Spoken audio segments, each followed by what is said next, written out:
The faint sunlight that filtered through the kitchen window cast a pale yellow glow over the room. It was a Monday morning, and my wife Bea and I were sitting at the kitchen table, having finished our breakfast. I was sipping on my steaming cup of coffee, contentedly reading the morning paper. Suddenly, Bea's voice cut through the peaceful silence. "Would you put the paper down, Rob? I have to talk to you." I raised an eyebrow in surprise as I set the paper down on the table. "What is it, Bea?" Her words hit me like a ton of bricks. "I'm leaving you, Rob. I want a divorce."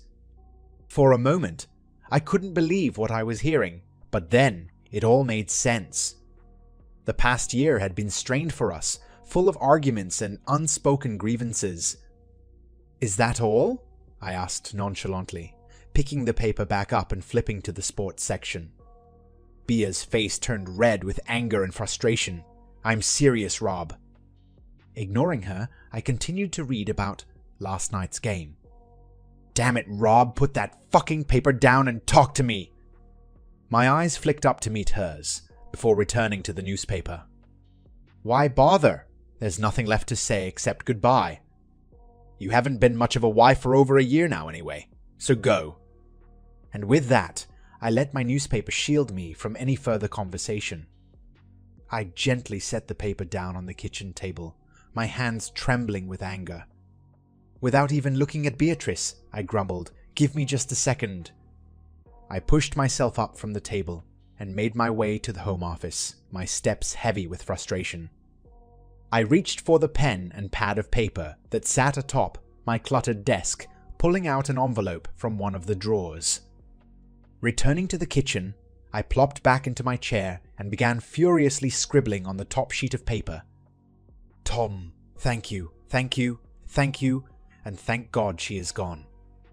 As I started to slide the note into the envelope, a mischievous idea struck me. Reaching into my wallet, I grabbed one of the lottery tickets I had bought the night before and slipped it inside as well, adding to my note. I wrote, "Maybe if you get lucky and win, it will be enough to keep the cheating horse satisfied with you, and she won't go out and cheat again. Good luck, dude.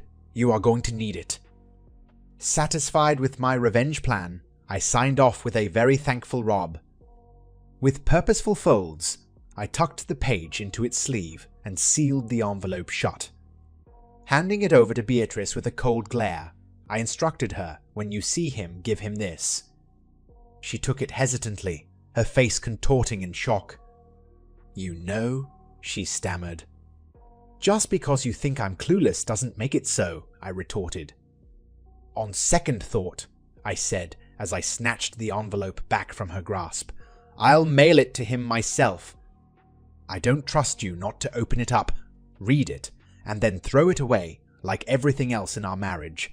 The final words dripped with bitterness. "Now why don't you go and pack and get the fuck out of my life?" I spat, anger simmering just below the surface. "And since you're the one who wants to leave, you need to get out of this house as soon as possible." "I'm not going anywhere. No way am I moving out, just so you can move your lover in." I abruptly stood up, pouring my coffee into a travel mug and topping it off with one last splash as I headed for the door. It was time to leave for work before things got even more heated.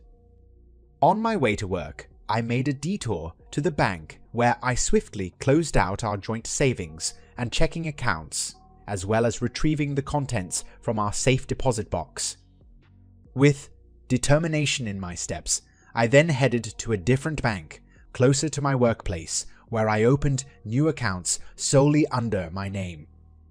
As I arrived at work, I immediately got to work on cancelling all of our joint credit cards and arranging for new ones in my name only. With that major task out of the way, I finally focused on my daily workload. After a long day at work, I decided to treat myself to dinner and drinks with my executive assistant, Stella. As we caught up and chatted about work and personal life, I couldn't help but mention that I was back on the market. Stella laughed and replied with unexpected eagerness, "To hell with my sister. If you're single again, I want to be first in line. I had originally hired Stella as a secretary 10 years ago, but she had proven herself to be an invaluable asset. So much so that 4 years ago, I promoted her to my personal assistant, and even further 2 years later, when she became my executive assistant. It wasn't until a backyard barbecue that I hosted on Sunday 2 years prior that things took a turn. Stella's sister Tara happened to be visiting the town at the time, and after inviting them both to join me for the event, Stella had confessed that her sister found me attractive. Shocked but flattered, I had reminded Stella not to let my wife Beatrice find out about any of this because she could get insanely jealous. And now, here was Stella boldly expressing her interest. It never once crossed my mind that she might have harbored such feelings towards me all these years. I chuckled. Okay then, Tara moves to second place and you can have the top spot. My boss's face turned serious. I'm not joking here, boss. I'm serious as hell. I want a shot. Sensing his determination, I listened intently. You might not when you hear what I have to offer. His eyebrows furrowed in curiosity. And what is that? Bea told me that she wanted a divorce, so I'm leaving it up to her and her lover to make it happen, and I have no idea what their timetable might be. My mouth dropped open in shock. Her lover. Yeah, she hooked up with a guy about a year and a half ago, and I guess she finally decided that a couple of days a week with him weren't enough, so she's going full-time. How long have you known? A year and a half. I've known almost since the day it started. My mind raced with questions.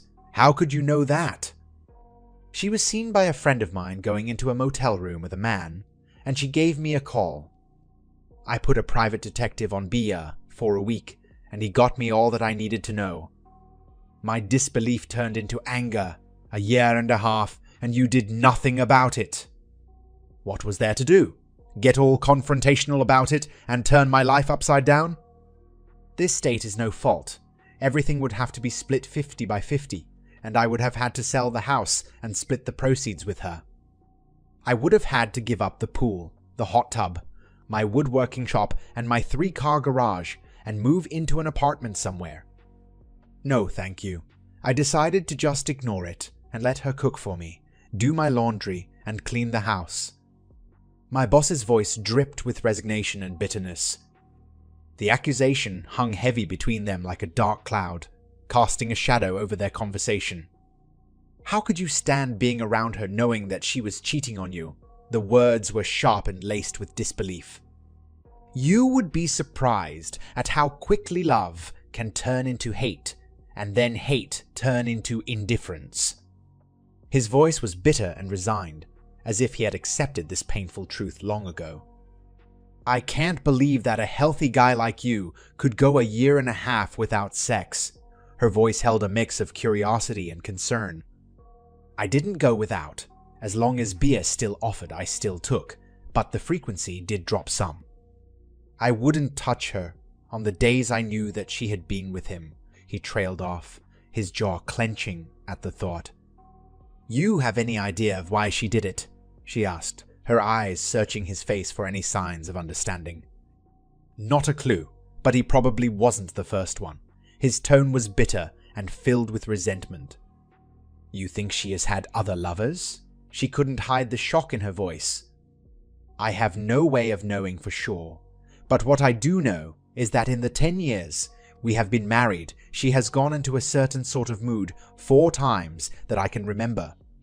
4 times that she has behaved like she has behaved since she took up with the guy she is seeing now. His words dripped with disdain. It is only a guess on my part, but I'd almost bet that the other times were for the same reason. If she hadn't been seen and I hadn't been alerted to what was going on, I would have taken the recent mood as just another one of those female things. He shook his head, his expression pained. I may be all wrong in my thinking, but it really doesn't matter. His voice grew cold and distant. I know about the one, and that is all I need to know about to know that she is a cheating bitch." The final words were spat out with venom, revealing the depth of his hurt and betrayal. The tension in the room was palpable as Rob and his friend, whose name was not mentioned, discussed the current situation. "What are you going to do now?" Rob's friend asked, concern etched across his face. "Wait," Rob replied with a determined expression. "Wait for what?" "To see what she is going to do," Rob explained. "She's on her own now. I've cleaned out the bank accounts, cancelled all of her credit cards, and told her to get out of the house." Rob's friend raised an eyebrow in surprise. "She wanted a divorce?" "Yeah," Rob said bitterly, "so I'm leaving it to her to get it. Since she doesn't make enough to support herself and still be able to pay an attorney, she'll have to get the money from her lover, but I don't know if he'll give it to her. They could have talked it over before she hit me with it, but I have no way of knowing. What I'm saying here is that if you're really interested, you'll be running around with a married man who has no idea how long it will be before he's divorced," Rob's friend warned. "You're not thinking too clearly here, Rob," he continued. "How so?" Rob asked defensively. "If she goes for the divorce, she's in control. You'll get served and it could be bad." "You have no idea what she might do," his friend explained earnestly. "You could be ordered to vacate the house and maintain her pending hearings." "And what if she files for mental and physical cruelty and gets a restraining order keeping you away from her and the house?" "You need to be the one setting the pace here, boss. You need to be in the driver's seat. Make her respond to you, not the other way around. Besides," his friend added with a sly smile, "you filing for divorce helps me." "Helps you how?" Rob asked, confused. "If you're going to wait and let her file, what if she doesn't? What if Loverboy won't give her the money to do it? That would put us in the position of committing adultery, and she could use that against you somewhere down the line," his friend explained. "You say she cheated and she says, 'So what? You did too.' But if you file for divorce, you're saying that, as far as you're concerned, the marriage is over, and what you do from that point on is none of her business. From a strictly legal point of view, you'll still be married until the divorce is final, and taking up with me would technically be adultery. But no court would use it against you, as long as it was something that didn't start before you separated from Bia. So, from where I sit," his friend concluded, "I need to stay away from you until either you or B get the legal ball rolling. If we wait on her, it could take years, or it could happen next week, but with her controlling things. But if you do it, we could potentially have this all settled by this weekend. If you can get in to see an attorney early tomorrow, you could conceivably have Bia served by Thursday, and that would give me the weekend to work on hooking you." "Hooking me?" Rob repeated incredulously. "Damned straight, boss man," his friend grinned. "What good does it do to be first on the list if you don't take advantage of it?" My insides churned as I conceded Bia's point. With a heavy sigh, I retrieved my cell phone from my pocket and tapped Josh's number on speed dial. We had been friends since 3rd grade, and now he was an attorney specializing in family law, a fancy term for divorce law. The line clicked, and Josh's crisp voice answered. I wasted no time explaining the situation to him. I could hear the surprise in his tone as I told him about Bia leaving and needing his legal services. I knew he and his wife Sally were friends with us, but this was business. He promised to take care of it first thing in the morning when he got into his office, then invited me to stop by around lunchtime to sign the papers and grab a bite to eat. But before hanging up, I added one more request for a restraining order against B. It may have been petty, but I couldn't resist getting back at her for leaving me. I fabricated a story about her threatening me with her lover, Tom Noble, if I didn't let her go peacefully. Josh saw through my lie, but agreed to file the order anyway with a chuckle. As we said our goodbyes, I couldn't help feeling a sense of satisfaction at gaining some control over this messy situation. Do you understand that a hearing will be scheduled within the next 10 days regarding the order? The lawyer's voice was stern, but professional, as he looked over the paperwork on his desk. I can have it served, but first there must be a hearing before a judge will deem it valid. I am aware, replied the client, his voice heavy with determination. But right now, the most important thing is to get her out of the house and keep her away for a while. We have no children, so there is no pressing reason for her to have use of the house during the divorce process. I'm going with the possession is 9/10 of the law approach here. I see no reason for the judge to order me out and allow her in. I told her to leave when we spoke this morning, but I don't know what I'll find when I go home. She may have left, or she may still be there. He rubbed his forehead wearily. I just hope she's gone. If not, plan on serving her at her workplace. The lawyer raised an eyebrow. Is there any chance of reconciliation between you two? The client let out a humorless laugh, not a prayer. All right, sighed the lawyer, closing the file. I'll see you tomorrow then. The tense atmosphere in the room seemed to linger even after they had both left.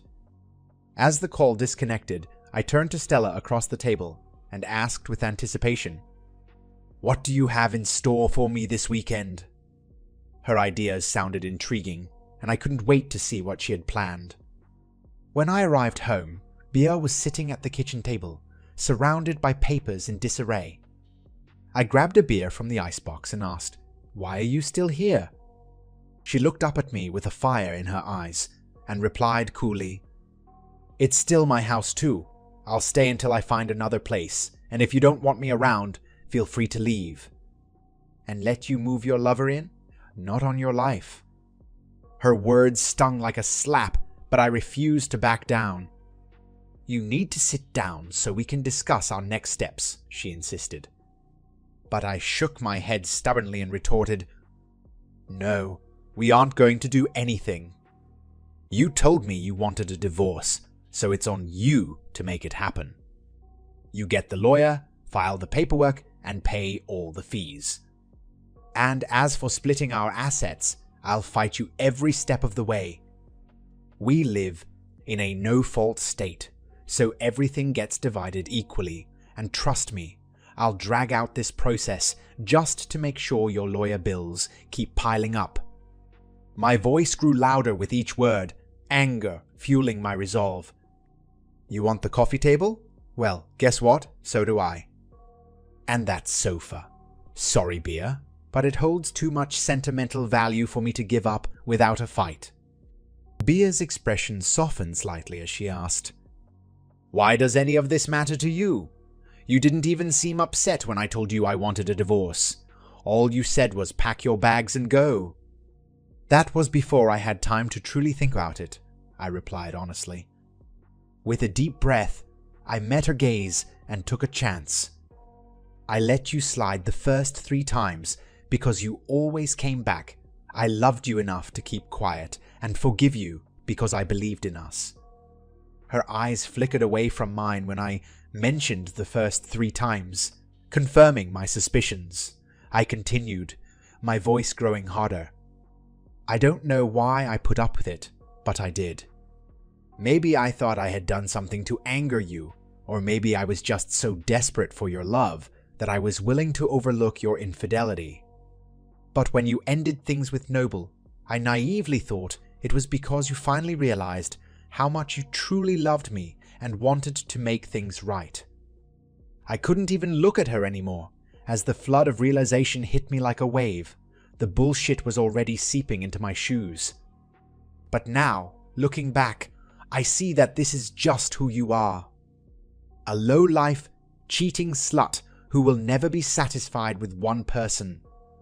If it wasn't Noble, it would have been someone else 6 months or a year down the road. My fists clenched at my sides as anger consumed me. And after thinking about it, I decided that I needed some sort of revenge. Part of me wants to grab a thick belt and beat your ass until it breaks the skin and leaves you bleeding on the floor, but that would only land me in jail." My lips twisted into a bitter smile. "So instead, the only way I can hurt you is through the divorce. And believe me, I plan on making it as difficult and costly for you as possible." She nodded silently, knowing she deserved every bit of my wrath. "This may be our house, but if you choose to stay here, know that I will not make it easy for you. Move your belongings into one of the spare bedrooms and stay the hell out of my way." My voice was cold and unyielding, filled with all the hurt and betrayal that I had been holding back for too long. The last of the cold beer slid down my throat, leaving behind a bitter aftertaste. I trudged up the creaky stairs to what had been our bedroom, now just an empty space filled with memories and regrets. As I got ready for bed, my mind raced with conflicting emotions. Had I accomplished what I set out to do? Had I given her enough to think about? Would she finally talk things over with Noel and make the necessary decisions? But these things take time, and in that time, Josh could swoop in and serve BA with divorce papers and a restraining order. My heart pounded as I tried to keep calm, not knowing what moves were being made behind the scenes. I couldn't shake off the feeling that perhaps I was wrong. Maybe Bia had already consulted a lawyer and was taking action against me. But when I checked the balances on our cancelled credit cards and withdrew cash from the bank, everything seemed to be in line with what I expected. If she had seen a lawyer, she certainly hadn't used our shared funds to pay them. But then again, maybe Noble was footing the bill. As I left the house before Bia could emerge from whichever spare bedroom she had chosen to occupy, my mind was whirring with plans. I stopped at the cafe for breakfast, sipping my coffee as I mentally listed all the people I needed to call as soon as Bia was served. There was no way I would let her control the narrative of our divorce. I would tell everyone the truth about why our marriage had ended and why it was necessary for us to part ways. As I sat at my desk, Stella's words echoed in my mind. She had been so excited for the upcoming weekend, and I couldn't help but feel a twinge of hope that it would bring something positive into her life. During lunch, Josh met me at the restaurant and slid some papers across the table. I quickly signed them, eager to move forward with our plan. "I'll head to the city-county building after lunch to file," he said. "Are you sure you still want her served at work?" I asked. "Damned straight I do," Josh replied confidently. "Let's aim for tomorrow around 10 then." "Perfect. Call me as soon as it's done. I want the locks on the house changed before she can even get home," he instructed. After returning to work, I made arrangements to take the next day off. Before leaving the office, I called up a locksmith and scheduled some quick service for the following day. It cost me a bit extra, but I was willing to pay any price to ensure everything went smoothly. As I pulled into the driveway, Bia's car sat idle next to mine. I knew she was home, but the thick silence told me that she was avoiding me. Without a word, I grabbed my bag and headed inside, ready to get out of the tension-filled atmosphere. It wasn't until later that morning when I decided to go for breakfast that I realized I hadn't seen or heard from B. Angie, the owner of the BUB, noticed her absence as well. "You're usually inseparable. What happened?" she asked curiously while taking my order. "We've decided to go our separate ways," I replied with a heavy sigh. Angie's expression turned to sympathy as she set down my bill and added, "My phone number is on the back, not the restaurant number, my personal number." I couldn't help but laugh internally at the pitying look she gave me before walking away. She was just one of many women who had shown interest in me these past few days, but why couldn't my own wife see my worth? The question lingered in my mind as I sipped coffee and read the morning paper. When it came time for Bia to leave for work, I headed back home and started packing her belongings, moving them out to the garage. At 10:15 a.m., Josh called me to let me know that the divorce papers had been officially served. With a deep breath, I called the locksmith, and within 20 minutes, he arrived at the house and began changing all the locks. As if on cue, Bia came speeding into the driveway, unable to ignore the wide-open garage door and the large cardboard sign proclaiming all your things are here in the garage, B. She stood frozen, her gaze fixated on the sign in front of the house. Time seemed to slow down as she processed the words written in bold black letters. With a determined look on her face, she attempted to unlock the door with her keys, but they wouldn't budge. Frustrated, she pressed the doorbell repeatedly, hoping someone would answer, but there was no response. After a few minutes of waiting, she gave up and left, her mind racing with thoughts of what to do next. In the garage, she saw that 2 bags of her belongings were already packed and ready to go, evidence that he had been planning this for some time. As soon as her car pulled out of the driveway, his phone rang. It was B. "Hello?" "You asshole! Did you have to embarrass me like that in front of my coworkers?" "Better than letting you humiliate me in front of mine. You're the one who told me to file for divorce, and what's with this restraining order?" "I was scared you would send Noble over to beat me up for standing up to you." "That's ridiculous and you know it. I need to get my things from the house." "All of your stuff is in the garage, Bia. I haven't changed the code so your opener will still work. If you need anything else, just make a list and I'll move it out there for you." "Don't play games, Rob. You're making this harder than it needs to be." "Sorry, Bia. Causing some inconvenience is nothing compared to the years of pain you've caused me. Be grateful I didn't react violently. Goodbye." His voice was cold and final as he hung up the phone, feeling a sense of liberation wash over him as he stood his ground against her manipulations and lies. As soon as I hung up with Bia, my fingers were already dialing the numbers on my list. Each call felt like a burden, a weight of betrayal and disappointment that had been thrust upon me. Some answered with shock in their voice, unable to believe that sweet innocent B could have cheated on me. But 2 voices held different tones, one with a sly sense of satisfaction as if they had always known something was off about her, and the other with a hint of accusation as if it had somehow been my fault for not speaking up sooner.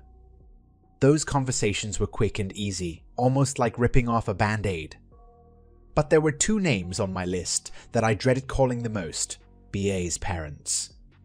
They had always welcomed me into their home with open arms, treating me like the son they never had. But now I couldn't bear to face them and tell them what their daughter had done. They would surely defend her and try to make excuses for her actions. But I couldn't let Bia control the narrative and paint me as the villain in this story. I needed to stand up for myself and make sure her true colors were shown. It pained me to think that her own parents might turn against me, but I couldn't let that stop me from speaking my truth. After making all the necessary phone calls, I made one last sweep through the house in search of any belongings that belonged to BA. As I finished up my lunch, there was a knock at the door. It was the guys from Apex Security, here to install the new system I had ordered. Despite having a restraining order against her, I didn't trust Bia to stay away, and I wanted to make sure the house was secure with cameras in case she tried anything. Once the security system was set up, I debated between working on my current project, a bookshelf for my woodworking shop, or continuing my restoration work on a sleek 1934 Ford 3-window coupe in the garage. The car won out, and I got lost in my work. At work on Thursday, I informed Stella that everything was ready for our weekend plans. She beamed and asked, "Tomorrow night then? Dinner and dancing?" I grinned back at her, for starters. A wide grin spread across my face as I stepped through the front door of my home. My instincts had been right. Bia had done exactly what I expected her to do.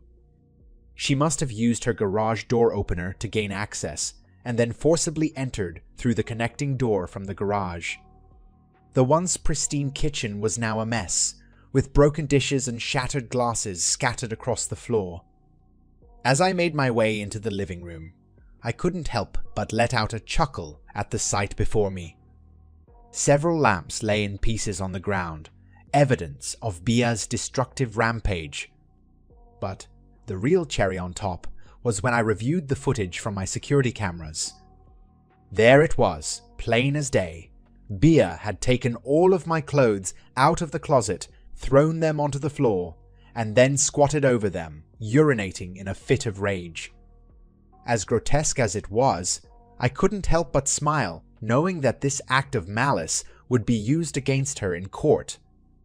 It was clear evidence that she had not only violated the restraining order, but had also intentionally destroyed my personal property. Without hesitation, I called Josh and he immediately contacted the police. They arrived promptly and took statements and photographs of the damage. The following day, Bia was arrested at her workplace and brought to jail. After being fingerprinted and photographed, she was swiftly brought before a judge. She faced charges of violating the restraining order and willful destruction of private property. The judge set a hearing date and surprisingly released Bia on her own recognizance, an unexpected turn of events, but one that played into our favor. The date with Stella was a whirlwind of excitement and laughter, and we immediately made plans for a second date on Saturday, and as expected, it was just as wonderful as the first. On Sunday, we decided to have a romantic picnic in the park, surrounded by blooming flowers and the gentle babble of a nearby stream. But while our weekend was filled with joy and love, Monday brought a different story. The hearing for the restraining order against B took place, and when the judge saw the evidence from my security system, he not only made the order permanent, but also ordered B to replace all of the destroyed items, pay for my dry cleaning bill, and clean the bedroom where her urine had seeped into the carpet. She had 10 days to complete these tasks or face jail time for contempt of court.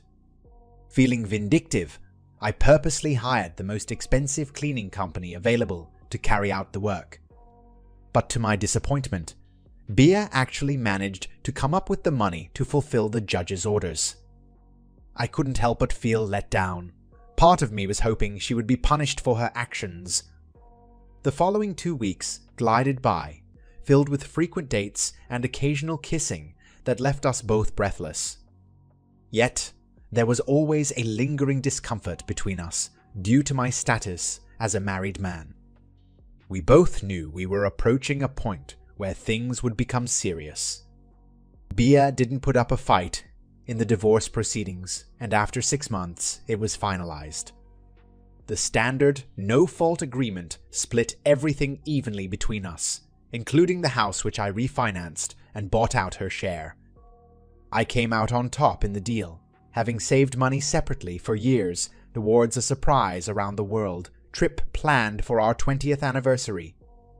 Since she was unaware of this plan, I didn't give her a cent from that account. Additionally, I had secretly purchased 2 certificates of deposit with my last 2 bonus checks and kept them in a safe deposit box without her knowledge. Amidst all of this, there was one small victory for me. Bia was granted alimony for only 2 years or until she remarried, but it was set at a mere $100 per week instead of the $500 she had been aiming for. My lawyer, Josh, explained to me that we had gotten lucky with the judges assigned to my case. It just so happened that they were cousins who discussed the cases with each other and both had experience with cheating wives in their pasts. As a result, they believed that the innocent husband should not be punished for his wife's infidelity and followed the law accordingly without going beyond its parameters. Despite the finality of their divorce, it seemed that Noble was not a significant presence in Bia's life, as she had moved back in with her parents after only 7 months. I sat at the bar of the elegant Hilton Hotel, enjoying a cold beer and a savory steak sandwich for lunch. Suddenly, someone took the seat next to me and asked if they could buy me a drink. When I turned to see who it was, I was surprised to find my ex-wife's former lover sitting there. "Mind if we have a little chat?" he asked. Intrigued, I agreed, and he motioned for Agnes, the bartender, to bring us both beers.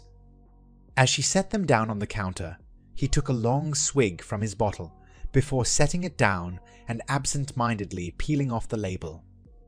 With his eyes fixed on the growing pile of paper in front of him, he spoke again. "I never meant to hurt you," he said remorsefully. Continuing to fiddle with the label, he explained, "She wasn't wearing her wedding rings when I met her that night. I had no idea she was married, and she certainly didn't act like it. She was out with a group of her co-workers at Bud's Bar, and I asked her to dance. I bought her a drink, and she invited me to sit with her and the other girls, their laughter filling the air. As we danced together, her movements were fluid and graceful, her smile bright like a beacon in the dimly lit bar. I asked her for a date and she said yes, her eyes sparkling with excitement. In just a few short weeks, our passion grew and we couldn't resist each other. We would sneak away whenever we could, finding solace in dingy motel rooms, but as our love deepened, I knew I wanted more. I found my own apartment so we wouldn't have to hide anymore. However, before I could propose marriage, a friend warned me that Bia was cheating on me. At first, I didn't believe it, but then I received your letter confirming the news. My heart sank as I read about how she had been unfaithful before with your brother. I confronted her, feeling numb and betrayed, and as she broke down crying, she revealed the truth behind her actions. She never loved you. Instead, she feared you. You were an abusive drunk who beat and emotionally abused her. Her fear of leaving you was rooted in your threats to hunt her down and harm anyone she ever loved. My heart ached for both of us, realizing that our relationship was built on lies and deceit. Our love story had ended before it even began. As I delved deeper into her lies, my hopes of marrying her dwindled. But she was skilled in the bedroom, and with nowhere else to go after you kicked her out, I let her move in with me. As long as she fulfilled her end of our arrangement, everything was fine. However, when our divorce was finalized and she started discussing marriage, I shut her down immediately. Growing up, my parents' marriage fell apart due to my mother's infidelity. She ultimately cheated on my father again, in a second and third marriages as well. With that experience ingrained in me, I firmly believed that a cheater would always be a cheater. And so, I told Bia this when setting our boundaries. We could only be friends with benefits, living together, nothing more. Yet, despite my clear stance, she disappeared 3 weeks later.